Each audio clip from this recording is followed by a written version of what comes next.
बेहद स्वागत आप सभी का। मैं आपके साथ अब्दुल नबी हसन। मॉनसून सत्र, सरकार वर्सेस विपक्ष, विधानसभा का पहला दिन, लेकिन माहौल वैसा जैसे आखिरी लड़ाई हो। कोई कावड़ लेकर आया, किसी ने काले कपड़े पहन लिए और सवाल हवा में तैरने लगे। क्या ये लोकतंत्र का मंदिर है या फिर विरोध का ये मैदान नजर आया? दरअसल उत्तर प्रदेश विधानसभा का मानसून सत्र शुरू हुआ, लेकिन सवालों की बारिश से पहले ही सत्ता के गलियारों में गरज शुरू हो गई। समाजवादी पार्टी ने पहले ही मिनट में बता दिया कि यह सत्र सामान्य नहीं रहने वाला। समाजवादी पार्टी के विधायक अतुल प्रधान कावड़ लेकर विधानसभा पहुंच गए, लेकिन ये कावड़ शिव का नहीं, सरकार को समर्पित था। कांधे पर झूलती हुई तस्वीरें कुछ कह रही थीं।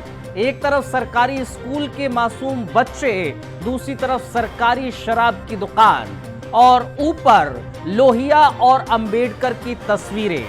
सवाल सीधा था, सरकार बताए बच्चों को स्कूल भेजें या हालात उन्हें गलियों में बहा दें। दूसरी ओर समाजवादी पार्टी के विधायक सचिन यादव पहुंचे डिग्री ग्राउंड जैसी ड्रेस में, लेकिन डिग्री लेने नहीं, डिग्री के बाद भी बेरोजगारी झेल रहे लाखों युवाओं की आवाज बनने। उनके कुर्ते पर शब्द थे, बेरोजगारी, भ्रष्टाचार, आत्महत्या। सवाल था, डिग्री के बाद अगर नौकरी नहीं तो क्या ये डिग्री सिर्फ फ्रेम में टांगने के लिए है? विधानसभा में प्रश्नकाल चल रहा था, विपक्ष ने हंगामा शुरू कर दिया। स्पीकर सतीश महाना ने सदन 15 मिनट के लिए स्थगित कर दिया, लेकिन हंगामे का यह सिर्फ ट्रेलर था और असली फिल्म तो अभी बाकी थी, क्योंकि इस बार विपक्ष स्कूल मर्जर, बिजली निजीकरण और बाढ़ जैसे मुद्दों को लेकर पूरी तैयारी में आया।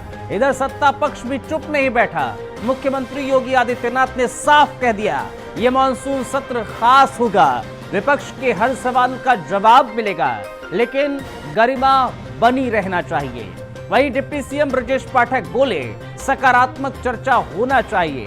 केपी मौर्य ने तो यहां तक कह दिया, समाजवादी पार्टी शिक्षा की सबसे बड़ी दुश्मन है, सरकार स्कूल बंद नहीं कर रही है। अब सवाल ये उठते हैं, अगर स्कूल बंद नहीं हो रहे तो फिर गांव के मासूम बच्चे 5 किलोमीटर दूर पढ़ने क्यों जाएंगे? क्या हर बच्चे के पास साइकिल है? और अगर नहीं है तो क्या पढ़ाई सिर्फ शहरों में रह जाएगी?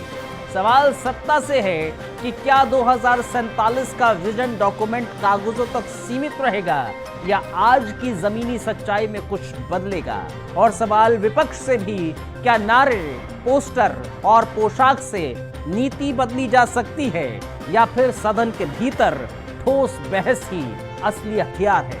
क्या यह सत्र समाधान देगा या सिर्फ सियासी संग्राम बनकर रह जाएगा? क्या सत्ता विपक्ष की आवाज सुनेगी या फिर सिर्फ गिनती के बहुमत से फैसले ठोक दिए जाएंगे? क्या लोकतंत्र में लोकतंत्र जिंदा बचेगा या विरोध की हर आवाज अव्यवस्था कहकर खारिज कर दी जाएगी? क्योंकि ये सिर्फ सत्र नहीं है, ये उस जनता की परीक्षा है जो हर 5 साल बाद सवाल पूछने के लिए वोट देती है। अब देखना यह है कि जवाब किसके पास है और हिम्मत किस में है। दरअसल सरकार वर्सेस विपक्ष इस समय नजर आ रहा है। तो बड़ी और अहम चीज ये भी है,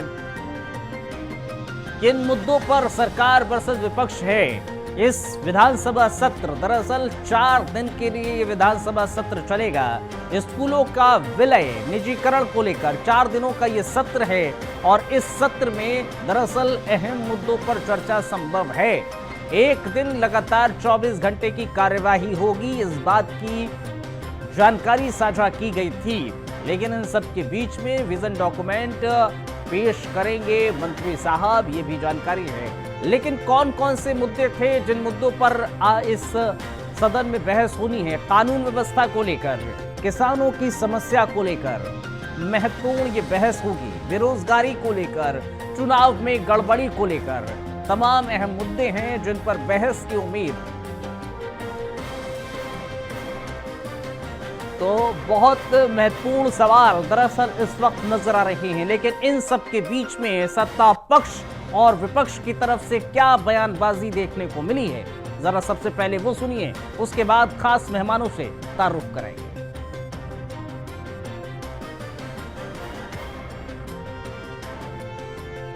तो देर में आपको सुनाएंगे सत्ता पक्ष और विपक्ष की तरफ से क्या कुछ कहा जा रहा है, क्या कुछ बयानात सामने आए हैं, क्या बयान सामने आए हैं, सत्ता पक्ष की तरफ से क्या कुछ कहा गया है, क्योंकि विपक्ष लगातार अब विरोध भी जताता नजर आ रहा है। हाथों में तख्तियां लेकर तख्तियों में लगातार तमाम बातों का जिक्र, सरकार से सवाल समाजवादी पार्टी और विपक्ष के नेता पूछते नजर आ रहे हैं। सवाल दरअसल विलय को लेकर है। आप जरा सुनिए उन बयानों को, फिर कराएंगे मेहमानों से तारुफ। स्वाभाविक रूप से संभल में जो नंग तांडव इन्होंने समाजवादी पार्टी सरकार के समय किया था, आज जब वहां पर उसका शुद्धिकरण का अभियान चल रहा है, तो अगर आपको हवन डालना है तब तो ठीक बात है, लेकिन अनावश्यक रूप से हर एक जगह न्यूसेंस क्रिएट करना, अपनी नकारात्मकता से उस क्षेत्र के विकास को अवरुद्ध करना, संभल हो, बहराइच हो या गोरखपुर, ये समाजवादी पार्टी हर जगह यही करती है।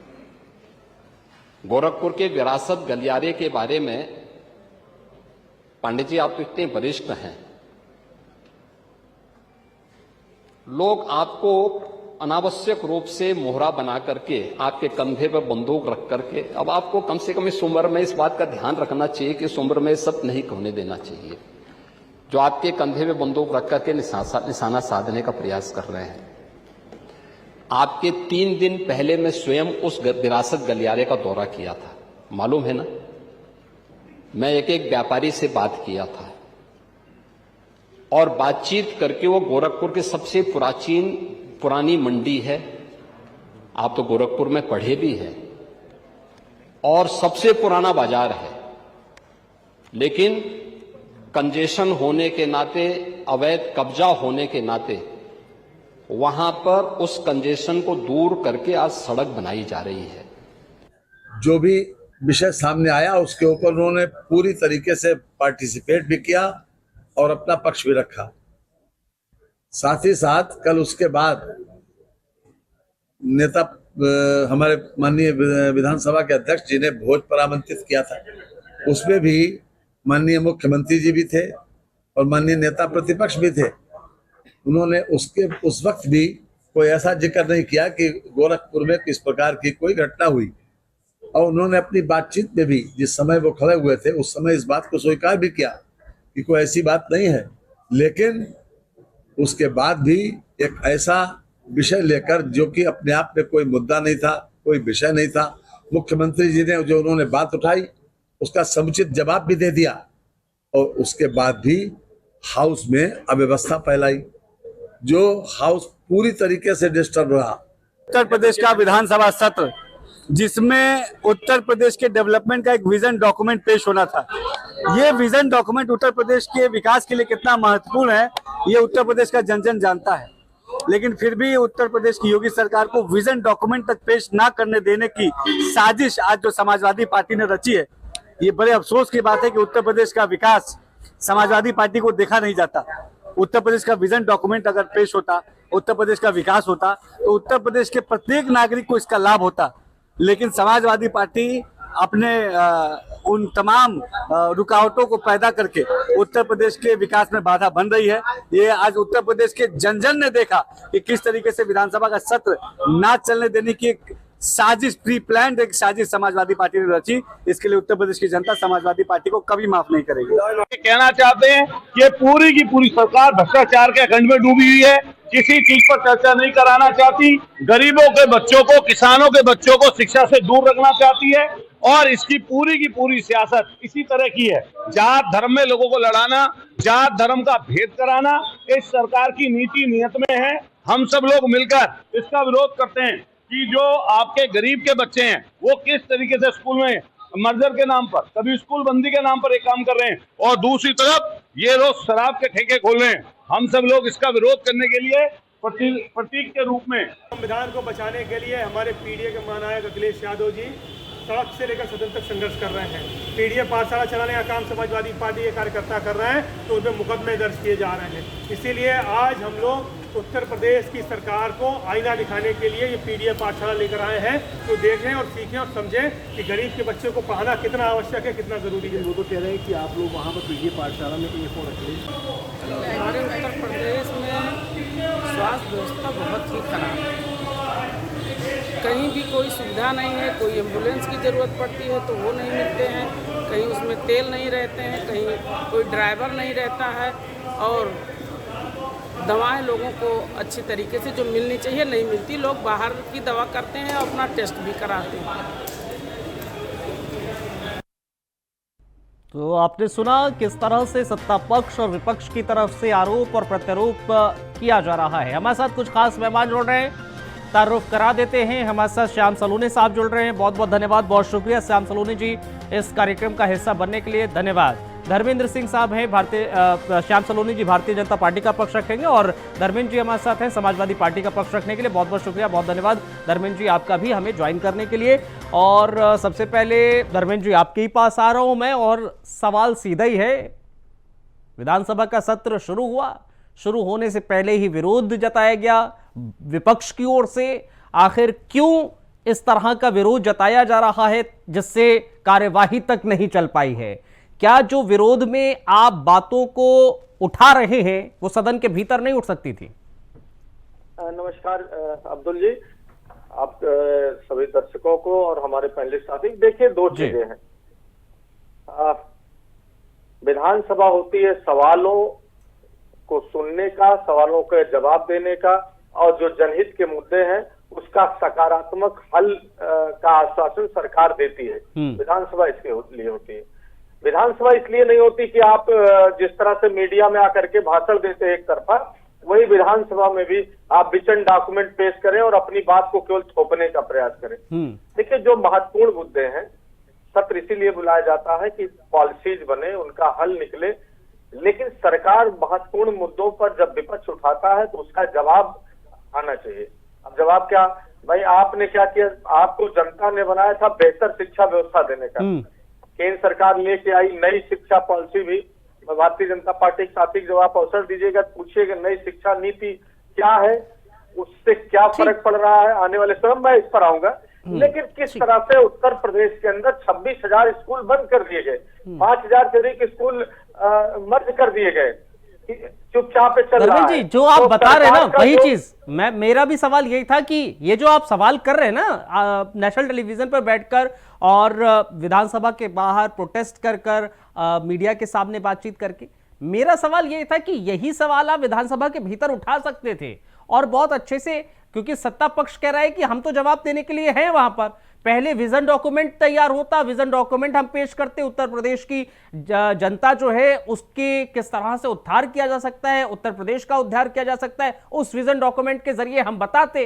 फिर आपके जो सवाल थे वो सवाल प्रॉपर तरीके से आप पूछते, हम जवाब देते। लेकिन आपको क्या लगता है विजन डॉक्यूमेंट भी खराब है? देखिए, यही तो बेईमानी की महीन सी लकीर जिसको आप समझ नहीं पा रहे अब्दुल साहब। अच्छा, देखिए, सच ये है जब सत्र बुलाया गया तो तमाम जो बुनियादी सवाल हैं उनको सत्र में लेना चाहिए। पहले उनके सवालों को सुन करके सरकार को उनका समाधान करना चाहिए। मतलब आपके लिए विजन डॉक्यूमेंट महत्व नहीं है? आपका विजन डॉक्यूमेंट और आपका जो सवाल होगा, आप तो मीडिया के माध्यम से रोज पीसी कर रहे हैं। मतलब धर्मेंद्र जी, आप ये कहना चाह रहे हैं विजन डॉक्यूमेंट की महत्वता नहीं है आपके लिए, समाजवादी पार्टी के लिए? हमारे लिए उत्तर प्रदेश के विकास की महत्वता नहीं है आपके लिए? नहीं, ऐसा है अब्दुल साहब, हमारे लिए हर चीज महत्व है। लेकिन सबसे पहले स्कूलों पर ताले, शराब के पाले, यही शराब के प्याले, यही विकास के हवाले, इस पर जवाब आना चाहिए। श्याम सलोनी जी आइए जरा, श्याम सलोनी जी आइए जरा, क्या विजन डॉक्यूमेंट, ठीक है धर्मेंद्र जी, पॉइंट आ गया आपका, पॉइंट आ गया। श्याम सलोनी जी जरा बताइए, विपक्ष जिस तरह से हंगामा कर रहा है जिन मुद्दों को लेकर, जाहिर तौर पर वो भी तो जनता से जुड़े हुए हैं ना, उत्तर प्रदेश की जनता से जुड़े हुए हैं। स्कूलों पे तालों का जो जिक्र कर रहे हैं, मर्जर का जिक्र कर रहे हैं, निजीकरण का जिक्र कर रहे हैं, और अतुल साहब तो कावड़ लेकर ही आ गए। तमाम जो मुद्दे विपक्ष उठा रहा है वो भी जनता से जुड़े हुए हैं। क्या उसकी महत्वता नहीं है क्या विधानसभा के भीतर? अब्दुल जी नमस्कार। नमस्कार जी। साथी मित्र को भी मेरा राधे राधे नमस्कार जी। राधे राधे। देखिए अब्दुल जी, विपक्ष जो भी मुद्दे उठाना चाहता है, विपक्ष को लगता है कि जनहित में हम तमाम ऐसे मुद्दे सरकार को घेरने के लिए रखेंगे, उसके लिए तो सत्र बुलाया गया है। जन मुद्दों का ही तो आज का विषय है। माननीय मुख्यमंत्री जी ने स्पष्ट कहा है, नेता सदन है, कि आज हम आपके सारे सवालों का जवाब देंगे, लेकिन डॉक्यूमेंट विजन तो पेश होने दीजिए। अब विषय क्या है अब्दुल साहब, जब डॉक्यूमेंट विजन पेश हो जाएगा तो उसमें कोई ऐसा मुद्दा बचेगा नहीं जिस पर ये कुछ सवाल कर सके। जनहित के लिए सारे प्रोपोगंडे जो लेकर के आए हैं, जिसको प्रोपोगंडे बोल रहा हूँ, ये प्रोपोगंडे इनके समाप्त हो जाएंगे। अच्छा। जनहित में सरकार जो योजना बना रही है, जनहित में नहीं तो श्याम सलोनी जी, सवाल तो यही है ना धर्मेंद्र जी का, कि जो विजन डॉक्यूमेंट आप पेश कर रहे हैं उससे पहले उन सवालों का जवाब दे देते, बेहतर रहता। सवाल हम क्यों मना कर रहे हैं भाई, सरकार तो तैयार बैठी है, लेकिन सिस्टम से तो काम होगा। आप सवाल कर कहाँ रहे हो, आप तो हंगामा कर रहे हो। आप विधानसभा अध्यक्ष की बात नहीं मानते हो। आप कहते हो कि स्कूल मर्ज हो गए, आप कहते हो कि स्कूल बंद हो गए। अरे भाई किसने कहा स्कूल बंद हो गए? अच्छा, किसने कहा स्कूल मर्ज हो रहे हैं? जो स्कूल जर्जर हालत में है, जिनको समाजवादी पार्टी ने जर्जर हालत में छोड़ा था पिछली सरकार में, पिछले कार्यकाल में। मतलब आप ये कह रहे हैं श्याम सलोनी जी, मैं रोक रहा हूं आपको, आप ये कह रहे हैं स्कूल मर्ज नहीं हो रहे हैं, मर्जर का व्यवस्था है ही नहीं। सरकार जो कह रही है कि मर्जर की हम व्यवस्था कर रहे हैं, जहां पर बच्चे कम हैं और शिक्षक कम हैं, वहां के स्कूलों को हम बंद करके उनको मर्ज करके ऐसे स्कूलों में उनको ट्रांसफर कर देंगे, शिक्षकों को और बच्चों को, जहां पर संख्या बहुबल है, वहां पर संख्या सही है।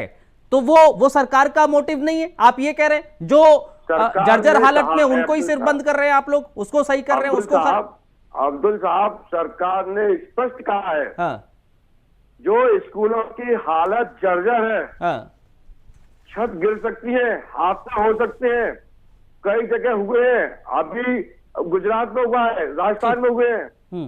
ऐसे विद्यालय, ऐसे भवन को बंद किया जा रहा है, उनको तब तक मर्ज किया जा रहा है जब तक वो पुनः स्थापित नहीं हो जाएंगे, इसलिए उन बच्चों की पढ़ाई में कोई प्रॉब्लम ना आए। ठीक है धर्मेंद्र जी, आइए जरा। बच्चों को दूसरे बगल के धर्मेंद्र जी देखिए, सवाल तो वाजिब है ना, श्याम सलोनी जी का सवाल वाजिब है कि भैया आप लोग खुद चर्चा के लिए तैयार नहीं है, आप खुद विधानसभा अध्यक्ष की बात नहीं सुन रहे हैं, आप खुद हंगामा कर रहे हैं।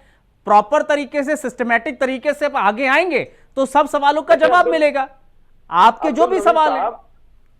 ऐसा है, कोई सवालों का जवाब श्याम भाई पास में इसलिए मिसलीड कर रहे हैं। कम से कम नेशनल चैनल पर इस तरह की बात करना ठीक नहीं है कि आप जो है स्कूल नहीं बंद कर रहे, आप कान घुमा क्यों पकड़ना चाह रहे हैं? अगर आप एक स्कूल को मर्ज कर रहे हैं तो ताला डाल के तो बंद करके, एक स्कूल को बंद करके शिफ्ट करने की बात कर रहे हैं।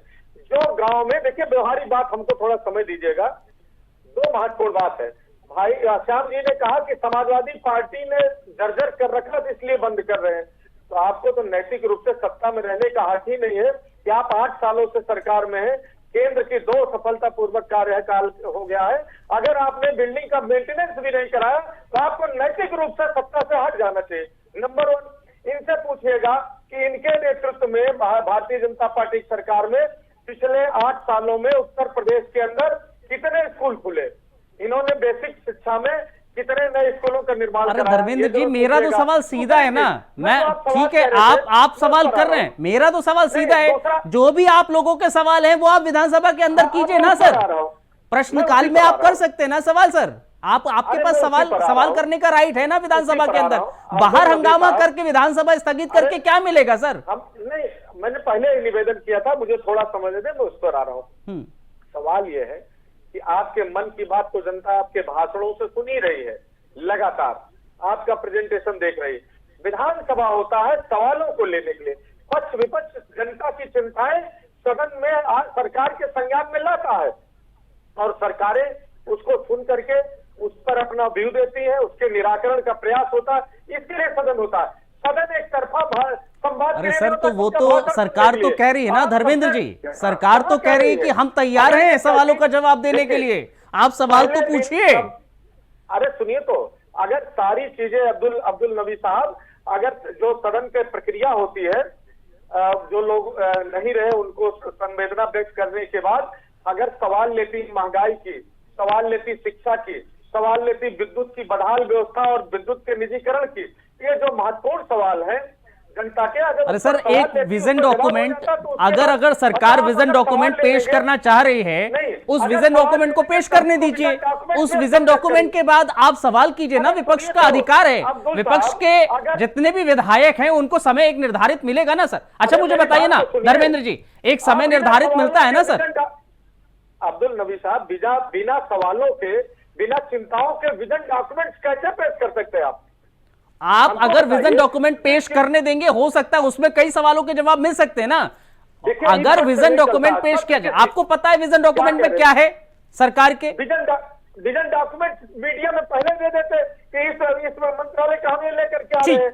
मेरा सवाल सीधा है ना धर्मेंद्र जी, आपको पता है सरकार जो विजन डॉक्यूमेंट पेश करने जा रही थी उसमें कौन कौन से पॉइंट हैं, आपको पता है सर? ऐसा है अब्दुल नबी साहब, क्या देश में गड्ढा मुक्त हो गया? सरकार कई बार मैं उस पर जा ही नहीं रहा हूं ना सर, मैं उस पर नहीं जा रहा हूं। मेरा सवाल सिर्फ एक सीधा सवाल था आपसे। आ रहा हूं सलोनी साहब, आ रहा हूं। मैं कह रहा हूं सवाल, मैं ये कह रहा हूं कि गड्ढा मुक्त नहीं है सर। जहां जहां गड्ढे हैं वहां पर सरकार और वहां के विधायक, वहां के प्रशासनिक अधिकारियों को जवाबदेही बनती है।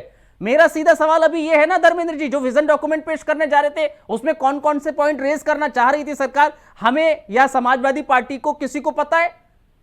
नहीं पता है ना सर? कह रहे हैं नहीं पता है ना सर? मेरा सवाल है, नहीं पता है ना सर? अरे सरकार जो हमारी चिंताओं को सुनेगी नहीं, जनोपयोगी जो, तो वही तो मैं कह रहा हूं ना सर। श्याम सलोनी भी वही कह रहे थे कि विजन डॉक्यूमेंट, और मंत्री दानिश भी यही कह रहे थे कि विजन डॉक्यूमेंट तो पेश होने दीजिए। ये तो समाजवादी पार्टी और विपक्ष की एक तरीके से विपक्ष ने साजिश रची है विजन डॉक्यूमेंट पेश ना होने देने की। विजन डॉक्यूमेंट ले मीडिया बता दे, प्रेजेंटेशन दे दे। सलोनी जी आइए जरा। विधानसभा सत्र मन की बात के लिए नहीं है, ठीक है, मन के लिए है। श्याम सलोनी आइए। अब्दुल साहब मेरी बात, धर्मेंद्र जी, आप स्कूल वर्ग पर बात करना चाहते थे, आप कामन पर बात करना चाहते थे, आप कानून व्यवस्था पर भी चाहते थे, आप बेरोजगारी पर भी लाना चाहते थे, और चुनावी मुद्दे पर ये विपक्ष के आपके सवाल थे। अब आप बता दीजिए कि स्कूल व्यवस्था हमारी बिल्कुल दुरुस्त है, कहीं गड़बड़ नहीं, आपके प्रोपेगेंडा है। कानून व्यवस्था पर आप क्या सवाल करोगे? आपकी सरकार में कानून की हालत क्या थी? आए दिन रोजाना अपहरण कांड होते थे, बलात्कार होते थे, लूट होती थी। यही बात तो सत्र में आपकी सरकार के कानून की व्यवस्था खराब। आप तो लीजिए, हम आपके पीछे बोले नहीं थे ना, हम बोले नहीं थे, सुन रहे थे आपकी बातें। अब आप सुन नहीं पाओगे, सच्चाई सुनना बड़ा मुश्किल होता है धर्मेंद्र जी, सच्चाई सुनना बड़ा मुश्किल है, आप सुन नहीं पाओगे। आप सुनिए तो, हम आपके विषय पर आ रहे हैं, हम आपके सवालों का जवाब दे रहे हैं। आप सवाल का जवाब कीजिए ना। बेरोजगारी पर आप बात करना चाहते हो, बेरोजगारी आज है नहीं, आज कितने बेरोजगारों को हमें रोजगार क्या आपको मालूम है? आपको मालूम है हमने 10 लाख से ऊपर बेरोजगारों को रोजगार दिया है। आज कितने पदों भर्ती हुई है, हमने कितने एमएसएमई के द्वारा माध्यम से दिया है रोजगार। आज बेरोजगारों पर युवा को रोजगार दे रहे हैं, शिक्षा के लिए हम उनको कितना आगे बढ़ा रहे हैं, एम्स की हमने व्यवस्थाएं की है, हर जिले में एक मेडिकल कॉलेज की व्यवस्था हमने की है, इसलिए क्योंकि आपके पास विषय नहीं है। श्याम सलोनी जी, श्याम सलोनी जी, कितने हमने सीट बढ़ाई है। श्याम सलोनी जी, श्याम सलोनी जी, मैं 1 सेकंड दे रहा हूँ अब्दुल साहब। आप चुनाव की मुद्दे की बात करते हो, आप चुनाव का क्या माहौल उड़ा रहे हो? आप श्याम सलोनी जी, मेरा सवाल सीधा है आपसे, जरा मैं रुकिए ना धर्मेंद्र जी रुकिए जरा। श्याम सलोनी जी, आपने 3-4 पॉइंट गिनाए, आपने कहा कि कानून व्यवस्था का जिक्र कर रहे हैं, कानून व्यवस्था समाजवादी पार्टी के राज में कैसी थी, आज बेहतर हो गई। लेकिन उसी कानून व्यवस्था में सर अभी भी गाजियाबाद के भीतर देखेंगे, वहां पर मर्डर हो जाता है, चैन स्नैचिंग की वारदातें सामने आती है, वहां पर अभी भी ऐसी है उत्तर प्रदेश के भीतर, आज की तारीख में भी मैं बोल रहा हूं, और आप कह रहे हैं कि कानून व्यवस्था बेहतर हुई है। नहीं, मैं सवाल कर रहा हूं ना सर। दूसरा पॉइंट आपने कहा कि स्कूलों की बेहतर व्यवस्था, स्कूलों की व्यवस्था का जिक्र करें, अभी बहुत सारे ऐसे स्कूल हैं जहां पर शिक्षकों की भर्ती नहीं हुई है, शिक्षकों का अभाव है, और शायद यही कारण है कि उत्तर प्रदेश की सरकार खुद ये जानती है कि जहां शिक्षकों और बच्चों का अभाव है, बच्चे सरकारी स्कूल में नहीं जा रहे हैं, वहां पर स्कूलों को एक काम करते हैं, मर्ज कर देते हैं। वहां पर आप भले ही कह रहे हो जर्जर अवस्था में हो, लेकिन फैक्ट यही है ना सर, फैक्ट यही है कि जहां बच्चे कम है, जहां पर शिक्षक कम है, उनको आप मर्ज करने की कोशिश कर रहे हैं। और तभी समाजवादी पार्टी और खुद जो शिक्षक हैं और बच्चों के पेरेंट्स हैं वो भी सड़कों पर उतरकर कह रहे हैं कि हम कैसे जाएंगे भैया, हमारे तो स्कूल 10-20 किलोमीटर 50 किलोमीटर दूर है, हमारे पास तो बच्चों के पास साइकिल भी नहीं, कैसे जाएंगे वहां पर। एक स्कूल हमारा जो पास में था वहां पर 10 बच्चे पढ़ते थे, वहां तो हम भेज देते थे। इसीलिए तो बच्चे के परिजन परेशान है ना सर। आप कह रहे हैं व्यवस्थाओं का जिक्र कर रहे हैं, व्यवस्था बेहतर है, यही सवालों का जवाब आप विधानसभा के भीतर दे देते और दे दीजिए, बेहतर रहेगा। अब्दुल साहब, विधानसभा में देने के लिए हम बैठे हैं, ये सुनने के लिए तैयार नहीं है, क्योंकि सच्चाई सुनने के लिए हर व्यक्ति के अंदर मादा होना चाहिए। ये सच्चाई नहीं सुन सकते हैं। अभी आपने कहा कि कुछ लोग चेन स्नैचिंग कर रहे हैं, कहीं पर एक मर्डर हुआ है। आपको याद रहना चाहिए 2027 आ रही है, चुनाव नजदीक है।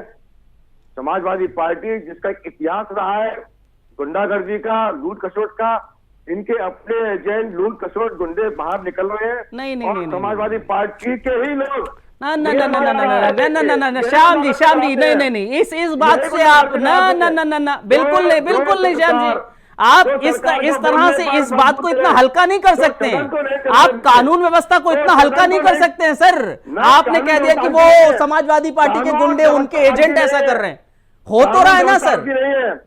आज जब कोई कानून व्यवस्था का उल्लंघन नहीं श्याम जी इसको, इस बात को इतना हल्का नहीं होता है ना सर। कानून व्यवस्था को आप उसको बेहतर करना, कानून व्यवस्था को बेहतर व्यवस्थित करना सरकार प्रशासन की जिम्मेदारी है। और इससे अगर आप इस तरह से कह देंगे कि ये कुछ लोगों के एजेंट है, विपक्ष के एजेंट है, समाजवादी पार्टी के एजेंट है, बहुत हल्का हो जाएगा सर। ये उत्तर प्रदेश की कानून व्यवस्था से आज कई प्रदेश सबक ले रहे हैं। मैं इस बात से सहमत हो रहा हूं सर श्याम सलोने जी, मैं इस बात से सहमत हो सकता हूं कि पहले से बेहतर कानून व्यवस्था हुई है, लेकिन आप ये कहेंगे कि बहुत अच्छी हो गई है तो मैं उस बात से सहमत नहीं होऊंगा। आइए धर्मेंद्र जी। नहीं, आप सहमत नहीं होंगे, लेकिन मैं गारंटी ले सकता हूं। नहीं, मैं क्या कह रहा हूं, ना श्याम सलोनी जी, बहुत अच्छी हुई है। मैं हवा में बात नहीं कर रहा हूं सर। मैं कोई राजनेता नहीं हूं, मैं प्रवक्ता नहीं हूं, राजनेता नहीं हूं, हवा में बात नहीं करता हूं सर। मैं फैक्ट पर बात कर रहा हूं, मैं आंकड़ों पे बात कर रहा हूं सर। मैं एक बात बता रहा हूं आपको, मैं इस बात से सहमत हो सकता हूं, उत्तर प्रदेश की जनता इस बात से सहमत हो सकती है, पहले के मुकाबले बेहतर हुई है कानून। आ रहा हूं धर्मेंद्र जी, आ रहा हूं, पहले से बेहतर हुई है कानून व्यवस्था, बहुत अच्छी हुई है, इस बात से सहमत नहीं हुआ जा सकता। आइए धर्मेंद्र जी। देखिए अब्दुल साहब, ये बहुत अच्छी हुई है, ये अपनी पेट खुद ठोक रहे हैं। इनकी केंद्र सरकार जो एनसीआरबी के डाटा और आंकड़ा जारी करती है, उसमें महिला अपराध, दलित अपराध, चोर, लूट, हत्या, डकैती जैसे मामलों में देश में नंबर 1 है। किसको आप देखिए ना, ये प्रोपेगेंडा आप अपनी सरकार से तुलना कीजिए, समाजवादी पार्टी में और उत्तर प्रदेश की योगी सरकार में कितना फर्क आया है। आप फर्क देखिए ना, नहीं आप एनसीआरबी का डाटा पेश कर रहे हैं, डाटा तो नहीं दिखाएंगे। जब आपकी सरकार से तब डाटा क्या था, मौका मिला है आपकी सरकार में डाटा क्या था, एनसीआरबी का डाटा क्या बोलता था, आज कितना है, आज अपराध कितना घटा है उत्तर प्रदेश में, ये देखिए ना। ठीक है सर, जवाब देना है सरकार में आप। चलिए, लेकिन धर्मेंद्र जी कानून व्यवस्था पर आप सवाल कर रहे हैं, जो समाजवादी पार्टी का राज था। मैं भी इस बात से इत्तेफाक रखूंगा श्याम जी की बात पर कि समाजवादी पार्टी में बहुत ज्यादा व्यवस्थित नहीं थी कानून में, कानून व्यवस्था उतनी बेहतर नहीं थी, चरमराई हुई नहीं सर। मैं आपको बता रहा हूं सर, हम भी ग्राउंड पर रहते हैं, हम भी कवर करते हैं। जब ऐसी खबरें निकलकर सामने आती हैं, क्राइम की खबरें होती हैं, तो हम भी कवर करते हैं। हमें भी इस बात का बहुत अच्छे से इल्म है कि कब कौन से आंकड़े कहां पर सीमित थे। बहरहाल बहुत बहुत शुक्रिया सर। हमारे समय के सवालों का ठीक है, नहीं मैं कंपेयर सर समाजवादी पार्टी से और इन 8 सालों में कंपेरिजन है ही नहीं। कानून व्यवस्था बेहतर हुई है, मैं इसमें कोई दो राय नहीं है, लेकिन बहुत अच्छी हुई है, इसमें बिल्कुल सवाल है। बहुत बहुत शुक्रिया सर, बहुत बहुत शुक्रिया श्याम सलोनी जी, धर्मेंद्र जी, बहुत धन्यवाद। आप लोगों ने हमें ज्वाइन किया, अपना कीमती वक्त निकालकर हमारे बीच आए, बहुत बहुत धन्यवाद, बहुत शुक्रिया। लेकिन एक बात तय है, एक बात यह तय है कि विधानसभा के भीतर हंगामा हो रहा है। 4 दिन का सत्र है, लेकिन 4 दिन के भीतर क्या वाकई में जो पॉइंट उठाने वाले हैं वो उठेंगे या फिर हंगामे के भेंट ये 4 दिन का सत्र भी चल जाएगा, ये बड़ा सवाल है। एक छोटा सा ब्रेक ले रहे हैं, ब्रेक के उस पर खबरों का सिलसिला जारी है, बन रही है बस।